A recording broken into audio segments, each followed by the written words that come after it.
What's up, movie fans? Guys, Season 3 of The Mandalorian recently ended, so today I'm going to be reviewing Season 3 of The Mandalorian, one of my favorite Star Wars shows. Normally, with reviews of movies and TV show seasons, I have this structure where I normally go through the good stuff, then the bad stuff, and then I go into my final score. With The Mandalorian, I kind of like to do things differently, because with this show, I feel like normally every episode, weirdly enough, is kind of a different level of quality. So with this video, I'm actually going to be going episode by episode, reviewing each one individually, and then at the end, I'll talk about my overall thoughts on the season. Let's get into episode 1, The Apostate, the first episode of season 3. I thought that the first episode of season 3 was okay. I didn't really love the first episode of this season. I didn't really dislike it. It was just kind of fine. And honestly, I couldn't really figure out why I didn't really like it that much. Like, honestly, this episode did everything that it was supposed to. It established all of the main plot lines of the season. It established that Mando's trying to redeem himself, that he wants to retake Mandalore with Bo-Katan, but Bo-Katan's not really into that idea. It establishes the pirates who are attacking Navarro. It establishes that Mando wants to rebuild IG-11. It establishes all of the different main plot lines of the season quite well, but I still didn't really like this episode that much, and I couldn't figure out why until I looked back at the previous 2 seasons and how they started.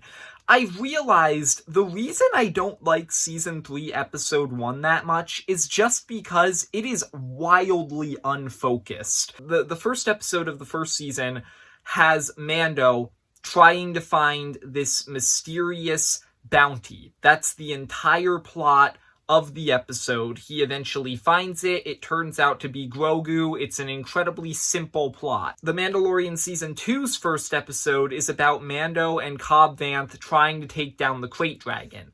They both kind of have these simple plots, and so they both get you invested into the season because they're both really enjoyable storylines. Mando Season 3 is kind of just a bunch of different things happening, and I think that's the reason why this season starter didn't jump out to me as much, because it's kind of unfocused. So I didn't hate the first episode of Mando Season 3, but I thought it was kind of disappointing. The second episode, I thought was a lot better. Episode 2, The Mines of Mandalore, I actually quite enjoyed. My favorite thing about this episode was just seeing this destroyed version of Mandalore. If you've seen Clone Wars and Rebels like me, you've seen the, normal version of Mandalore, and so seeing it destroyed like this and just seeing what it's become was really fascinating and kind of sad, and so I liked seeing the post-original trilogy Mandalore and how destroyed it is. I think that that's really interesting.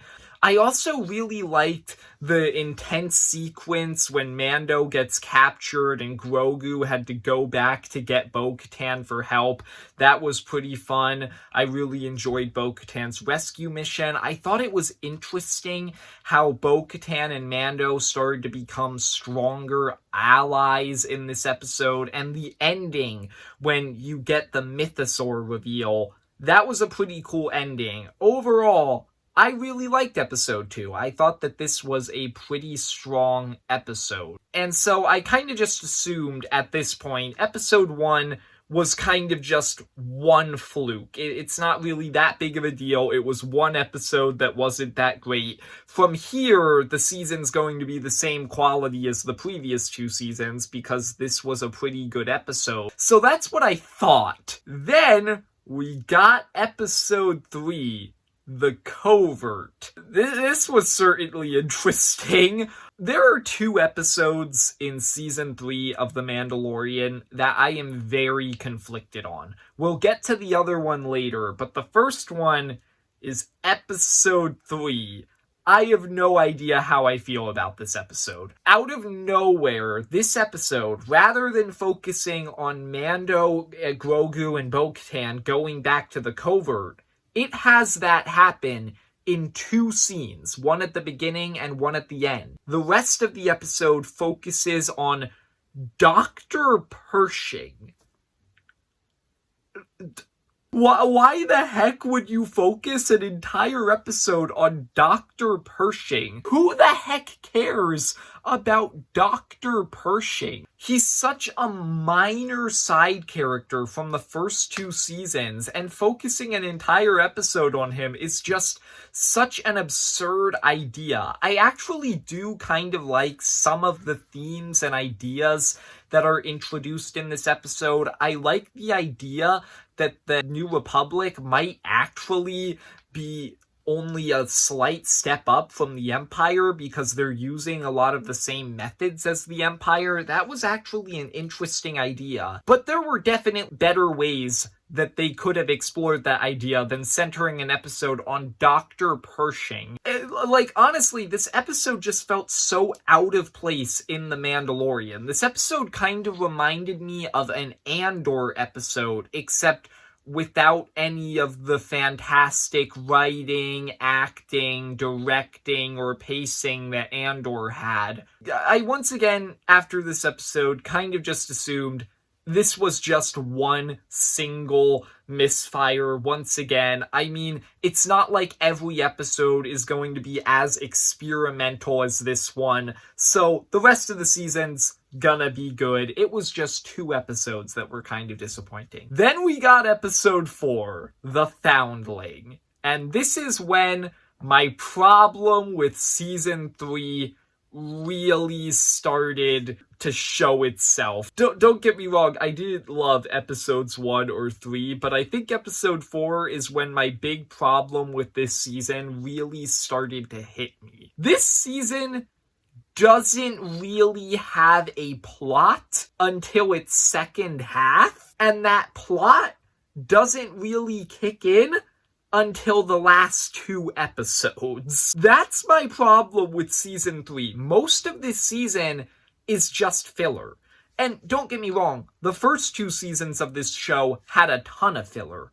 That was one of my biggest problems with the first 2 seasons of this show. They had a lot of filler episodes. But in season 1, those filler episodes were kind of intercut with an overall story about Mando trying to protect Grogu from the Empire. And season 2 had a lot of filler, but that filler was all serving the plot of Mando trying to find a Jedi. Like, it was Mando doing things for certain characters in order to get information for his quest. So, I'm okay with the filler in those first 2 seasons, but season 3 just straight up doesn't have a plot in its first half, or even like the first 2 episodes of the second half, other than just filler. Episode 4, it wasn't necessarily bad, it just felt kind of unnecessary. This entire episode is about Mando and Bo-Katan trying to help Paz Vizsla rescue his son, who is captured by this giant bird creature. I kind of liked the way that this episode explores Bo-Katan adjusting to new life in the covert. I liked how this episode kind of had Paz Vizsla and Mando's rivalry that's been going on throughout basically this entire show and Book of Boba Fett. I like how this episode kind of ended that.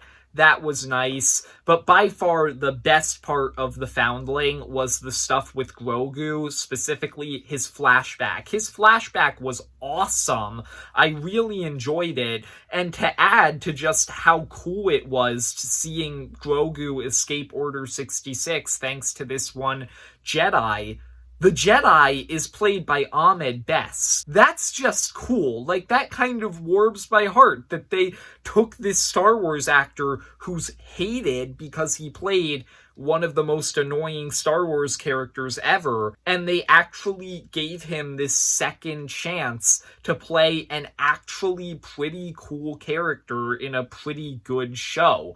I just think that that's cool. My problem with Jar Jar Binks has never been Ahmed Best. It's just been that character is stupid and unnecessary. Just seeing Ahmed Best get a second chance, that's just cool. I liked that. Moving on to episode 5, The Pirate.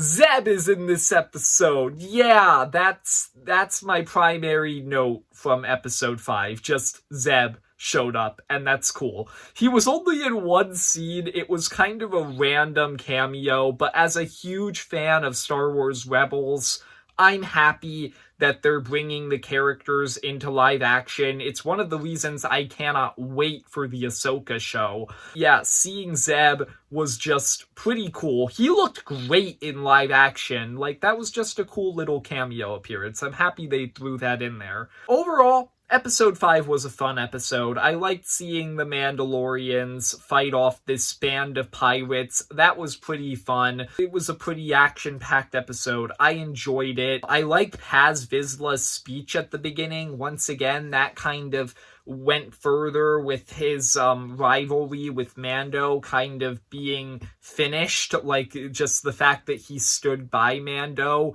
That was pretty cool. And the ending of this episode finally actually gave this season a plot about Mando and Bo-Katan being sent to find other Mandalorians, unite the Mandalorians, and retake Mandalore. So yeah, I liked episode 5. Then we get into episode 6, Guns for Hire. Okay, episode 6 is the other episode of this season that I am just so very conflicted on. I think I liked it, but I'm genuinely not sure. It was about Mando and Bo-Katan going to this one planet that looks kind of like Epcot at Disney World. It was ruled by Jack Black and Lizzo. They were sent on this mission to investigate into these battle droids that are malfunctioning. That's actually kind of a cool idea. And then the episode turns into this mystery episode where it's like this cop show, it feels like, and Mando's like supposed to be the bad cop and Bo-Katan's supposed to be the good cop, which makes no sense, by the way. I would reverse that completely. But so they're investigating into this mystery about why the battle droids are malfunctioning. They go to these Ugnaughts who speak like Queel.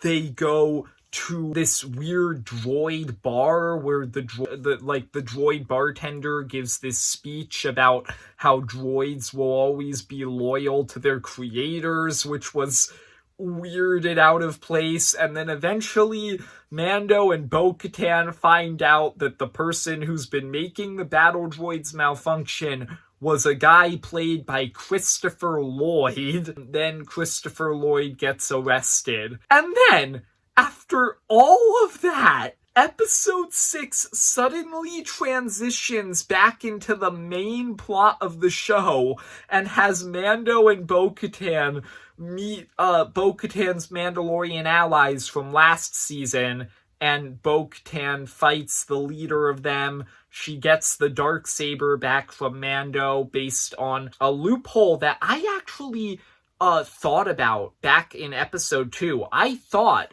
when Mando got captured by the cyborg thing and then Bo-Katan destroyed it, wait, doesn't that make her the holder of the Darksaber now? I actually did call that. Yeah, that was episode 6 of the season 3 of The Mandalorian. It is such a bizarre, out of place episode, but at the same time, I kind of liked it. I thought the idea of having this mystery episode was just kind of fun. I enjoyed it in the moment. I don't know. This was a truly fascinating episode on so many levels. Moving on, So after all of that filler, kind of just mediocre and okay stuff that we got in the first 6 episodes of the season, suddenly the crew behind The Mandalorian actually remembered, oh yeah, this is a really good show. So then they made 2 really good episodes as the last 2 episodes of the season. Episode 7, The Spies, and Episode 8, The Return. I like both of these episodes a lot. Episode 7 is definitely the best episode of the season. The entire time I was watching Episode 7, I couldn't help but think, why wasn't the whole season like this? Episode 7 is about the Mandalorians who are still kind of in this conflict with each other, going back to Mandalore, finding all of these Mandalorian survivors there, and exploring the planet, and it's a really interesting episode. You get some character development of Bo-Katan in it.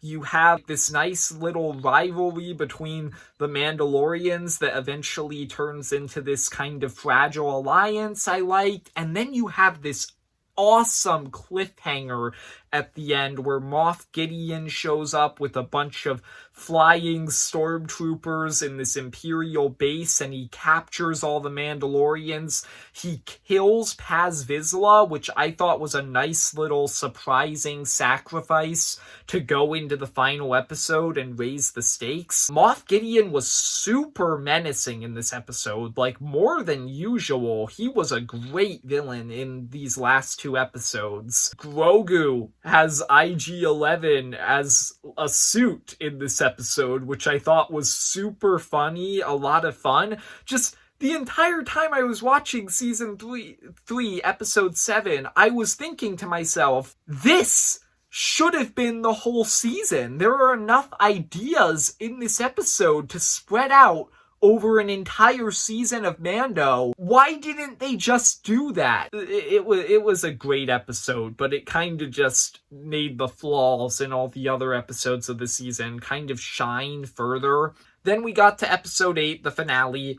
I really liked episode 8 too. I didn't think it was as good as episode 7, but it was good. I really enjoyed the action in this episode. I thought that there were a lot of really fun action sequences. I enjoyed the fight between the Mandalorians and the Stormtroopers in the air. That was a lot of fun. Mando fighting all of those stormtroopers 2 by 2 through the laser gates. That was epic. I enjoyed the fight between Mando, Grogu, and the Praetorian Guards. That was really cool. It was nice to see Mando and Grogu actually kind of fighting together. And then the ending of the episode where you have the final showdown between Mando, Bo-Katan, Moff Gideon, and Grogu.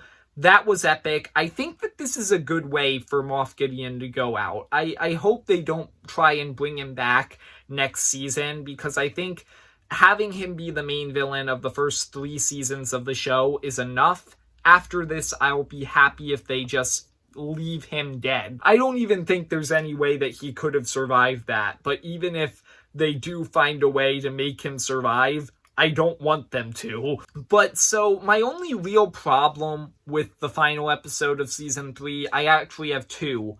1, the Darksaber gets destroyed way too easily. The Darksaber is made out of Beskar, and you're telling me that Moff Gideon can literally just crush it?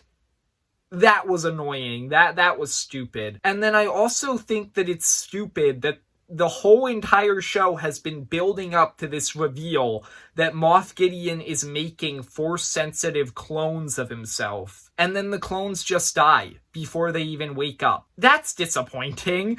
My friend, Grand Admiral Thrawn, if you don't know him, you should check out his channel. He's pretty cool. He actually said that he thinks it would be cool if Moff Gideon clone was the villain of the next season, and even though I don't love the idea of bringing Moff Gideon back in any capacity, I'm still kind of okay with that, because I just want to see the clones do something. So anyway, the finale was pretty good. it kind of felt like a series finale at the end, honestly. And if they do make a season 4, which I think they've already confirmed they're going to do, I think it would be kind of cool to just have season 4 be Mando and Grogu doing bounty hunter missions for the New Republic. I think that after a bunch of seasons of Mando facing the Empire, just getting a simple season of him on bounty hunter missions would be cool. So overall, Season 3 of The Mandalorian is okay. That's my overall thoughts. It had some really good episodes at the end there, but for the most part, this entire season was just okay. I am so shocked with how disappointing this season is compared to the previous 2 seasons. Seasons 1 and 2 are great. This season is kind of just fine. It's good enough. Those were my thoughts on Mandalorian Season 3. I hope you enjoyed. If you did, leave a like and subscribe. Comment down below, what did you think of The Mandalorian Season 3? And see ya, movie fans.